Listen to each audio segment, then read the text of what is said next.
Now Boaz went up to the gate and sat down there, and behold, the close relative of whom Boaz spoke was passing by. So he said, Turn aside, friend, sit down here.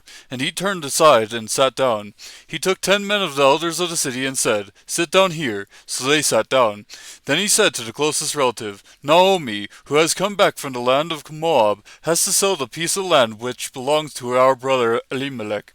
So I thought to inform you, saying, Buy it before those who are sitting here, and before the elders of my people. If you will redeem it, redeem it. But if not, tell me that I may know, for there is no one but you to redeem it, and I am after you. And he said, I will redeem it. Then Boaz said, On the day you buy the field from the hand of Naomi, you must also acquire Ruth the Moabitess, the widow of the deceased, in order to raise up the name of the deceased in his inheritance. On his inheritance.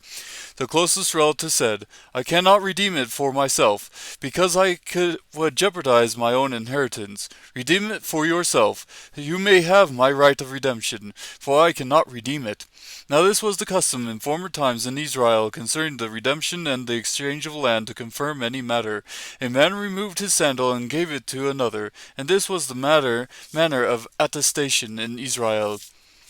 So the closest relative said to Boaz, Buy it for yourself, and he removed his sandal. Then Boaz said to the elders and all the people, You are witnesses today that I have brought from the hand of Naomi all that belonged to Elimelech, and all that belonged to Chilion and Mahlon.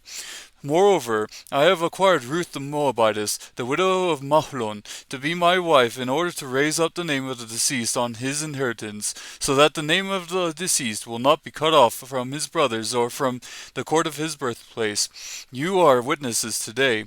All the people who were in the court and the elders said, We are witnesses. May the Lord make the woman who is coming into your home like Rachel and Leah, both of whom built the house of Israel, and may you achieve wealth in Ephrathah, and become famous in Bethlehem. Moreover, may your house be like the house of Perez, whom Tamar bore to Judah, through the offspring which the Lord will give you by this young woman. So Boaz took Ruth, and she became his wife, and he went into her, and the Lord enabled her to conceive, and she gave birth to a son. Then the woman said to Naomi, Blessed is the Lord, who has not left you without a redeemer today, and may his name become famous in Israel.